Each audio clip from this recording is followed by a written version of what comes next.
মালদার ইংরেজ বাজারে স্বাধীনতা দিবসের মঞ্চ থেকে বিতর্কিত মন্তব্য করলেন তৃণমূল সভাপতি আব্দুল রহিম বক্সী।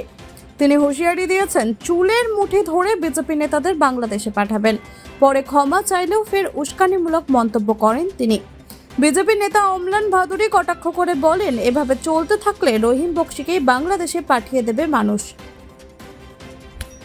যেটা ভুলবশত তাকে আমরা বাংলাদেশে পাঠিয়ে দিয়েছিলাম, সে বাঙালি। বন্ধ বিজেপি, তোমার চুলের মুঠি ধরে পিটাতে পিটাতে বাংলাদেশে পুশ করে দিব। পরে আমিও ক্ষমা চেয়ে নিব, হাত ধরে বলবো আমার ভুল হয়ে গেছিল।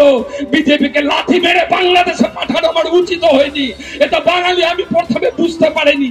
এ বিজেপি করছে বলে আমি বুঝেছি, এ বোধহয় বিজেপি করছে বলে এ বোধহয় বাংলার মানুষ নয়, তাই তাকে আমরা বাংলা থেকে বাংলাদেশে পাঠিয়ে দিয়েছি।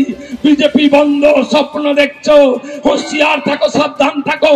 যেইভাবে জালালপুরের ছেলেটাকে ভাবে বাংলাদেশে পাঠিয়ে মুখে চুন কালি মেখে আবার তাকে ফিরিয়ে নিয়ে এসছো, আমরাও তোমাদেরকে সেইভাবে লাথি মেরে বাংলাদেশে পাঠিয়ে দিব। তারপরে দেখবো তোমার মা কেমন করে কাঁদে, তারপরে দেখবো তোমার বাবা কেমন করে কাঁদে, তারপরে দেখবো তোমার ভাই কেমন করে কাঁদে। আমরা তোমার কান্না দেখতে চাই বন্ধু। একবারে খুশি মনে বলেছি, 100 বার স্বীকার করছি আপনার কাছে, বিজেপি থেকে লাঠি মেরে বাংলাদেশে পাঠানো উচিত। আর আমি তাদের কাছে পা ধরে ক্ষমা চেয়ে বলে নিব আমার ভুল হয়েছে।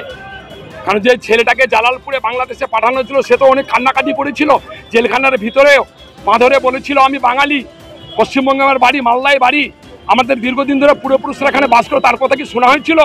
বিএসএফকে দিয়ে তাকে পুশব্যাক করে লাথি মেরে এখান থেকে তাড়িয়ে দেওয়া হয়েছিল। আমরাও বিজেপির নেতা যারা বসে কলকাতায় বড় বড় ভাষণ দিচ্ছেন তাদের পিছনে লাথি মেরে ভাগিয়ে দিব, আর পরে তাদের পা ধরে ক্ষমা চেয়ে বলবো বোধহয় আমাদের ভুল হয়েছে। তাদেরকে একবার পাঠিয়ে দেখবো তার বাড়ির লোক কেমন কান্নাকাটি করে আর তার কেমন লাগে।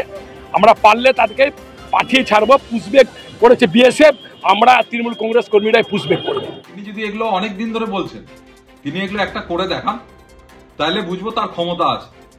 আর তিনি যদি এগুলো করে দেখান, তাহলে এটা আমরা কথা দিচ্ছি তার ঠ্যাং ভেঙে আমরা তার বর্ডারের উপরে তাকেই ফেলে দেবো। এমনিতে তার ছেলে বাংলাদেশে থাকে, একসঙ্গে বাপ বেটাকে ওখানে পাঠিয়ে দেবো।